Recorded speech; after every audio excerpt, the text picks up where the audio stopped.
कर रहे हैं भारत जोड़ो यात्रा का और कह रहे हैं कि भारत जोड़ो यात्रा के दौरान आप लोगों ने जो प्यार दिया, सम्मान दिया, उसको मैं नहीं भूलूंगा और वो सम्मान, वो प्यार आने वाले समय में जनता जब वोट देने जाएगी तब भी देगी। और आप बिल्कुल सही कह रहे हैं कि कर्नाटक से मिला हुआ बहुत सारा पार्ट जो है वो तेलंगाना का है और उस क्षेत्र में यानी कि कर्नाटक में जो अभी विधानसभा का चुनाव हुआ था, उस चुनाव में कर्नाटक में कांग्रेस को बहुत वहां फायदा हुआ है और क्या वही हवा बह करके, वही हवा चल करके आ रही है तेलंगाना तक, ये तो आने वाला वक्त बताएगा। लेकिन महत्वपूर्ण पहलू यहां पर है कि राहुल गांधी आज एक तरफ जहां महाराष्ट्र में एनसीपी को झटका लगा है और शरद पवार को झटका दिया है उनके ही भतीजे अजीत पवार ने, और मजबूत करने की कोशिश शिंदे ने अपनी टीम को की है। शिंदे की सरकार वहां कितने दिनों तक रहेगी ये तो आने वाला वक्त बताएगा और हमारे साथी बताएंगे, धनंजय कुमार जी जो सीधे मुंबई से जुड़े हुए हैं। लेकिन उस खबर पर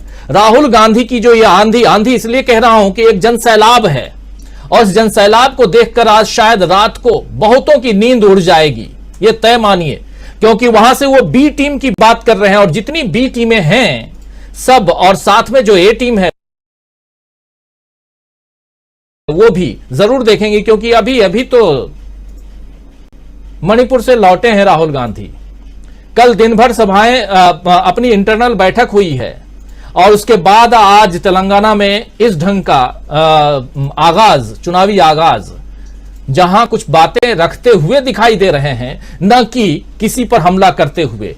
इसलिए किसी पर हमला वाली बात भी कर रहा हूं धनंजय जी, क्योंकि प्रधानमंत्री नरेंद्र मोदी की पिछले एक सप्ताह में 2 रैलियां हो गई, एक भोपाल में, मध्य प्रदेश के भोपाल में, और एक मध्य प्रदेश के ही शहडोल में, और दोनों रैलियों में एक ही रट लगाते हुए प्रधानमंत्री नरेंद्र मोदी दिखाई दिए और उस शब्द का नाम था गारंटी, और दूसरा शब्द जो वो कहते हुए नजर आए उस शब्द का नाम था विपक्ष। विपक्ष और गारंटी से बाहर प्रधानमंत्री निकल नहीं पा रहे हैं, लेकिन राहुल गांधी यहां तीसरी बात लाकर रख रहे हैं, बी टीम। अब अगली दफा देखते हैं कि कौन कौन बी टीम पर सफाई देने आता है। लेकिन एक वहां बी टीम तैयार हो रही है महाराष्ट्र में, जहां पे शिंदे की भी यानी कि शिवसेना से निकलकर एक बी टीम तैयार हो गई है और आज एक एनसीपी से निकलकर बी टीम तैयार हो गई है। क्या ये बी टीम का कुनबा जैसे जैसे बढ़ेगा वैसे वैसे विपक्ष के लिए परेशानी बढ़ेगी या विपक्ष के लिए आसान होगा 2024 का राह? आपका नजरिया। अनम्यूट कर लीजिए। जो हम डिस्कस कर रहे हैं, परसेप्शन की बात करें तो परसेप्शन में तो ये है कि विपक्ष ढह रहा है। महाराष्ट्र जो है एक विपक्ष का मजबूत गढ़ था। हम लोग लगातार चर्चा करते रहे कि महाविकास आघाड़ी मजबूत है और 48 में से शायद 40 सीट से कम तो नहीं आएगा महाविकास आघाड़ी, और बीजेपी बहुत टेंशन में, ये हम डिस्कस करते रहे। और जब विपक्ष की राजनीति की एकता की बात करते रहे तो महाराष्ट्र, उसके बाद बिहार और तमिलनाडु की हम बात करते हैं, तो महाराष्ट्र को करने का काम किया है। और एक जो आपने कहा गारंटी की बात, तो गारंटी तो ये दी उन्होंने कि जितने भ्रष्टाचारी हैं वो जाएंगे जेल में। तो वो सब जो है सरकार में आ गए, बीजेपी गठबंधन सरकार है तो सब पहुंच गए जेल। जेल का मतलब मोदी जी के कहने के अनुसार यही होता है, जो हमारे साथ आ गया वो पवित्र हो गया, जो बाहर है वो भ्रष्ट है। लेकिन जनता भी एक परसेप्शन बनाती है, और जनता जब परसेप्शन बनाती है तो लोकतंत्र में सबसे महत्वपूर्ण वही हो जाता है।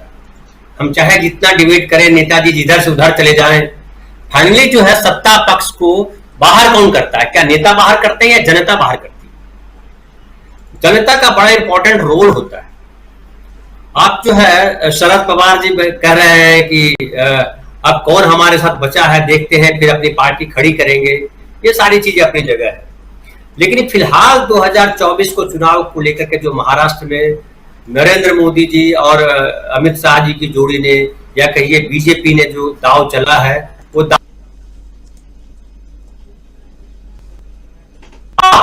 गटर मीडिया में कहता हूं, उसमें क्या चल रहा है? कुछ बोल रहे थे आप? नहीं जी, बोलिए प्लीज। तो वो वही चल रहा है कि जो है ये खत्म हुआ सब, और तब तरह तरह की बातें, शरद पवार गए, चाचा को भतीजे ने दिया धोखा, वगैरह वगैरह वगैरह। अब लेकिन एक बड़ा झटका तो है, जिसे तो इनकार नहीं। लेकिन क्या 2024 के चुनाव में ये जो आए हैं मिलकर के लोग, अब एक महत्वपूर्ण होता है, अब तक हम यही सोचते रहे कि शिंदे जो आए हैं बीजेपी के ऊपर, शिवसेना कमजोर नहीं हुई और साथ लेकर के भी बीजेपी, ये बात लगातार हम करते रहे और देखते भी रहे। अब जब शरद पवार जी की पार्टी करके लेके आई है बीजेपी, तो इस धनंजय जी, आपको रोकना चाहूंगा, आपकी आवाज बार बार कट रही है, ब्रेक हो रही है। मैं चाहूंगा कि थोड़ा एक बार रिकनेक्ट हो जाए, तब तक मैं आता हूं अमलेंदु जी के पास। एक मिनट जी, ठीक है, अमलेंदु जी के पास आता हूं। अमलेंदु जी, राहुल गांधी की आंधी में जी, राहुल गांधी की आंधी जो धीरे धीरे बन रही है, आज हो सकता है कई लोगों को ये अतिशयोक्ति लगे, कई लोगों को लगे